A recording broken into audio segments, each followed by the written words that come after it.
মাত্র 2টি ডিম ময়দার আটা দিয়ে তৈরি করে নিতে পারবেন এই দারুণ স্বাদের নাস্তা। চলুন দেখে নিই কীভাবে বানিয়ে নেবেন।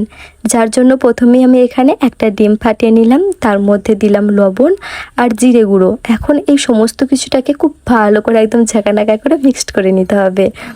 যখন এভাবে ফেনা ফেনা হয়ে যাবে তখন দিয়ে দিলাম আগে থেকে কুচিয়ে রাখা পেঁয়াজ, টমেটোর, ধনেপাতা আর কাঁচা লঙ্কা।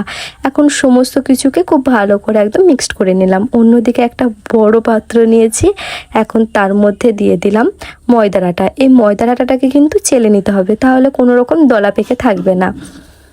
এখন অল্প অল্প করে জল দিচ্ছি আর এদিক থেকে আমি ব্যাটারটাকে তৈরি করে নিচ্ছি। ঠিক এরকম একটা থিকনেসের ব্যাটারটাকে রাখতে হবে। এখন আমি দিয়ে দিলাম সুজি, মিক্সির মধ্যে হালকা একটু ব্লেন্ড করে নিয়েছি। এখন এই সুজিটাকে দিয়ে রেস্টে রেখে দিয়েছিলাম 20 মিনিটের মতো। 20 মিনিট পর ওই ডিম আর যেই পেঁয়াজ টমেটোরের মিশ্রণটা ছিল সমস্ত কিছুটাকে দিয়ে দিলাম, দিয়ে খুব ভালো করে একদম মিক্সড করে নিয়েছি। এখানে একটা ক্লিপ আমার নেওয়া হয়নি, এখানে আমি আর একটা ডিম আর 1 চামচের মতো গমের আটা অ্যাড করেছিলাম। তারপরে একটা প্যানের মধ্যে এখানে 1 চামচ পরিমাণ দিয়ে দিলাম, দিয়ে চারধারে একটু গোলের মতো শেপ করে দিয়েছি।